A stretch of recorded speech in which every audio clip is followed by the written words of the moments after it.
आज हम लोग पढ़ने वाले हैं the best Christmas present in the world. बहुत ही इंटरेस्टिंग चैप्टर है और इस चैप्टर के अंदर क्या है ये हम लोग बहुत ही मजे से समझने वाले हैं।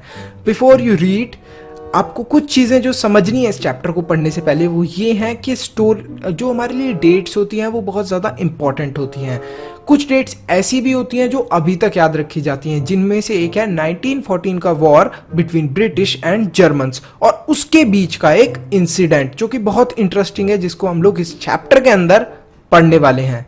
यहाँ पर हमारे जो ऑथर हैं वो बोलते हैं कि वो जंक शॉप, एक जो ब्रिटपोर्ट के अंदर जंक शॉप होती है, वहां पर वो एक रोल टॉप टेस्ट को देखते हैं। वो जाते हैं उस शॉप के अंदर और उस शॉप के ओनर से बात करना स्टार्ट कर देते हैं। वो ओनर बोलता है 19वीं सेंचुरी का डेस्क है ये और ओक का बना हुआ है। ऑथर उनमें से एक ना एक तो रोल टॉप डेस्क खरीदना चाहते थे, लेकिन जब वो देखते हैं कि वो तो बहुत ज़्यादा एक्सपेंसिव है और उनके पास तो इतने पैसे है ही नहीं कि वो इतना स्पेंड कर दे रोल टॉप डेस्क के ऊपर, तभी उन्हें एक कोने में पुराना सा रोल टॉप डेस्क दिख जाता है। उसके ऊपर जलने के निशान होते हैं और बहुत बुरी कंडीशन के अंदर होता है, लेकिन ऑथर सोच लेते हैं कि अरे ये मेरे को सस्ता मिल जाएगा, मैं इसको बाद में रिपेयर कर लूंगा और इसको बहुत ही सुंदर रोल टॉप डेस्क बना लूंगा। ये सारी चीजें सोचकर ऑथर उसको पे कर देते हैं और खरीद लेते हैं। फिर ऑथर अपने रोल टॉप डेस्क को लाकर अपनी गराज के अंदर रखते हैं और उसको रिपेयर करना स्टार्ट कर देते हैं क्रिसमस ईव पे। क्रिसमस ईव का मतलब होता है क्रिसमस की इवनिंग, और वो रोल टॉप डेस्क को कंप्लीटली सारी चीजें उसकी खोल लेते हैं पहले रिपेयर करने से पहले। और जब वो ड्रॉर्स को निकालना स्टार्ट करते हैं तब वो ये देखते हैं कि जो लास्ट वाला ड्रॉर है वो निकल ही नहीं रहा है। अब ये जो रोल टॉप डेस्क था ये इतनी बुरी कंडीशन के अंदर था कि जो इसके ऊपर विनिर होती है, veneer is something which is thin layer, जो एक thin layer, decorative thin layer जो लगी होती है वुड के ऊपर, वो भी हट गई थी इसकी। इतनी बुरी कंडीशन के अंदर था। ऑथर जब खोलने की कोशिश करते हैं थर्ड वाली ड्रॉर को, तो वो पूरी कोशिश करते रहते हैं, पूरी पावर लगा देते हैं, लेकिन वो फिर नहीं खुलता। फिर ऑथर कहते हैं कि अब मैं आराम से तो इसको खुल नहीं रहा है, तो अब मैं इसके ऊपर ब्रूट फोर्स लगाने वाला हूं, अपनी पूरी शक्ति लगाने वाला हूं। और ऑथर पूरी शक्ति से उसको पीछे से धक्का देते हैं और वो ड्रॉर खुल जाता है। जब वो ड्रॉर खुलता है तो उसके अंदर एक और ड्रॉर प्रेजेंट होता है जो कि एक सीक्रेट ड्रॉर होता है। ऑथर इस चीज को देखकर बहुत ज्यादा अमेज हो जाते हैं। वो बोलते हैं अरे क्या पता इसके अंदर खजाना हो, लेकिन जब वो उसको देखते हैं तो उसके अंदर निकलता है एक लेटर। उस लेटर के अंदर ये लिखा होता है कि ये जो लेटर है ये जनवरी 25, 1915 के अंदर लिखा गया था। और ऑथर ये सारी चीजें देखकर सोचते हैं अरे यार मेरी तो किस्मत ही खराब है, खजाना नहीं मिला मेरे को लेकिन एक लेटर मिल गया। और उनको ये लगता है कि किसी का लेटर पढ़ना तो गलत बात है, लेकिन फिर भी वो इतने ज्यादा एक्साइटेड होते हैं जानने के लिए कि आखिर इस लेटर के अंदर लिखा क्या है, तो वो फटाफट उस लेटर को रीड करना स्टार्ट कर देते हैं। पर वो एक एड्रेस को देखते हैं और जब वो अंदर देखते हैं लेटर के तो उसके ऊपर लिखा होता है डियरेस्ट कॉनी। ये सारी चीजें देखकर हमें एक चीज समझ में आ जाती है कि जो जिम मैकफर्शन है वो इस स्टोरी के मेन कैरेक्टर होने वाले हैं, और जो कॉनी है वो उनकी वाइफ है। और एक और कैरेक्टर है जिसके बारे में मैं आपको बता देता हूं, वो है हैंस वुल्फ। अब इन तीनों के बारे में हम लोग पहले जान लेते हैं।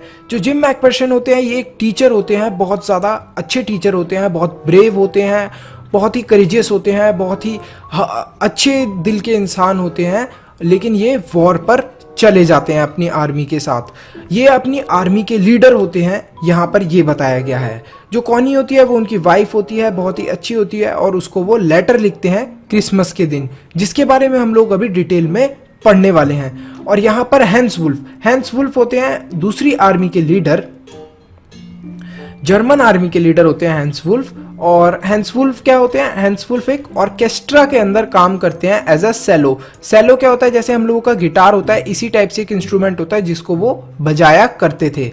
अब ये जो सारी चीजें हैं तुम्हें पता चल गई। अब स्टार्ट करते हैं स्टोरी का मेन पार्ट। यहाँ पर वो कॉनी को एक अपना जो क्रिसमस वाला इंसिडेंट होता है उसके बारे में डिस्क्राइब करना स्टार्ट करते हैं।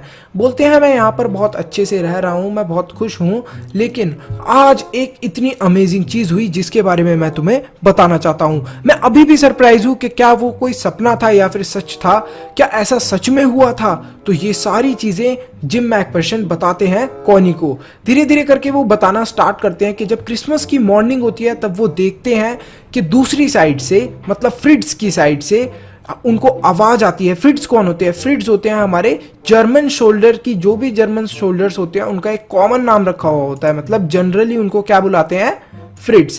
जैसे क्लास 7th के बच्चों को जनरली क्या बुलाते हैं? ये बच्चा क्लास 7th का है, लेकिन उसका नाम भी होता है। लेकिन ऐसे ही जनरली उन्होंने नाम रखा होता है जर्मन सोल्जर्स का, फ्रिट्ज। और जो हमारे ब्रिटिश सोल्जर्स होते हैं उनका नाम क्या रखा हुआ होता है? टॉमी।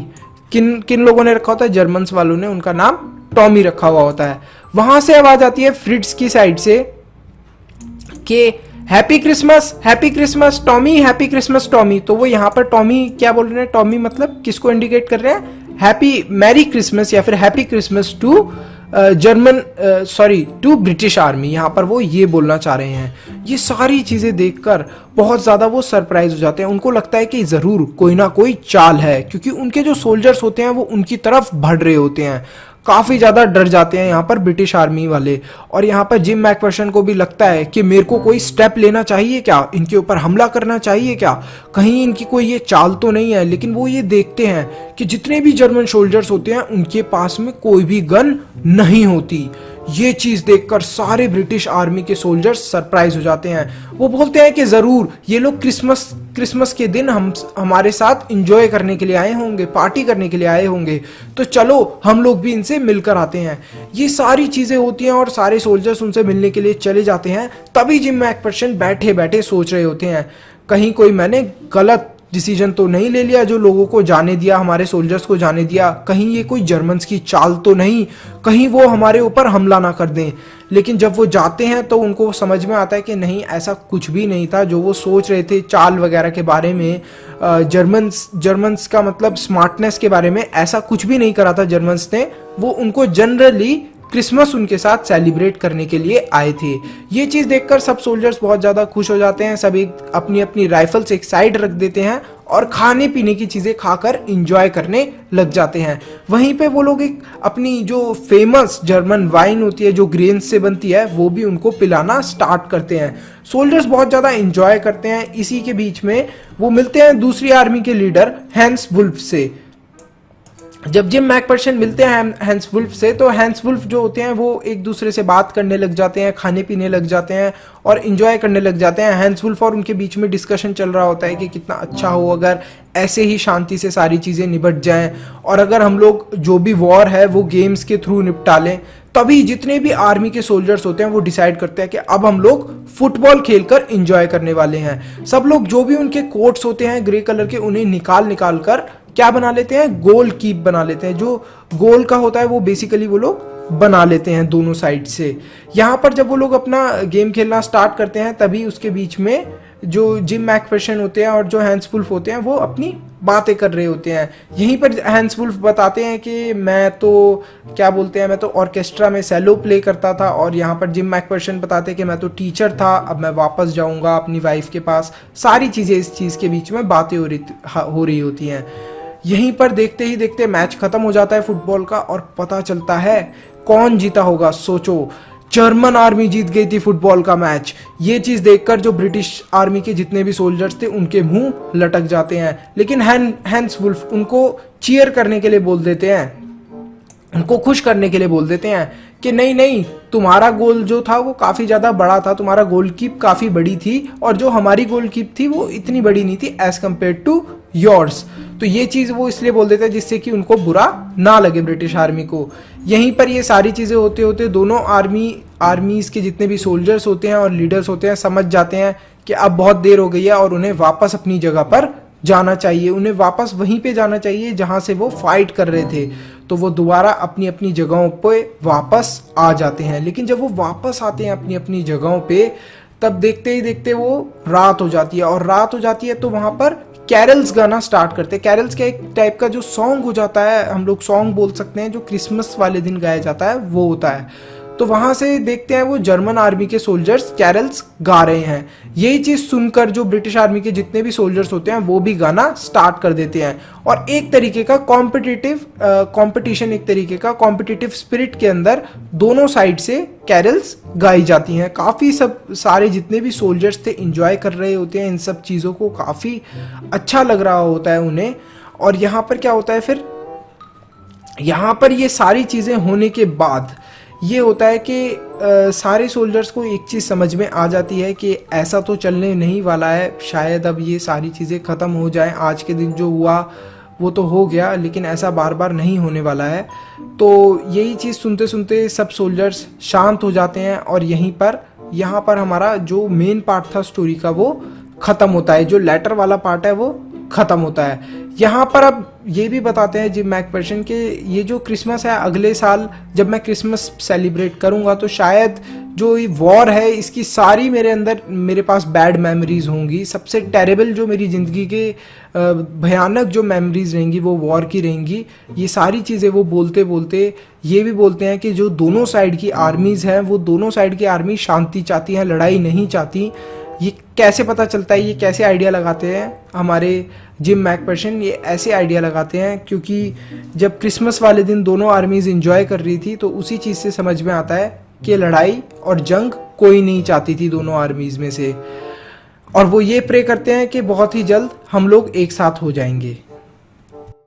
उस लेटर को दोबारा एनवलप के अंदर डालकर और वो एड्रेस पर उस लेटर को दे के आने की कोशिश करते हैं। जब वो उस एड्रेस पे पहुंचते हैं तब उनको पता लगता है आसपास नेबर से कि कॉनी के घर में तो आग लग गई थी और कॉनी अब बहुत ज़्यादा बुढ़ी भी हो गई हैं। तो ऑथर पूछते हैं उनके नेबर से कि अब कहाँ पर मिलेंगी कॉनी, तो वो उनको ये बताते हैं कि कॉनी मिलेंगी उनको एक नर्सिंग होम के अंदर। वहाँ पर ऑथर पहुँच जाते हैं लेटर को लेकर। कॉनी जैसे ही उस लेटर को देखती हैं वो बहुत ज़्यादा खुश हो जाती हैं और वो बोलती हैं कि ये तो मेरे क्रिसमस का सबसे बेस्ट गिफ्ट था। हालांकि उन्हें ये लेटर पहले ही मिल चुका था, लेकिन आग लगने की वजह से जो उनका कुछ फर्नीचर था वो लोगों ने, जो भी उनके नेबरहुड के लोग थे, उन्होंने सेल कर दिया होगा, इस वजह से वो मिस हो गया था। लेकिन अब जब उनको वो लेटर दोबारा मिलता है तो वो बहुत ज़्यादा खुश हो जाती हैं। यहीं पर ये स्टोरी हमारी ख़त्म होती है। बहुत ही इंटरेस्टिंग हमारी ये स्टोरी थी और थैंक्स फॉर वॉचिंग। आप लोग लाइक, सब्सक्राइब और शेयर करें, और कंप्लीट जो बुक है इसके सारे चैप्टर्स मैंने बना दिए हैं।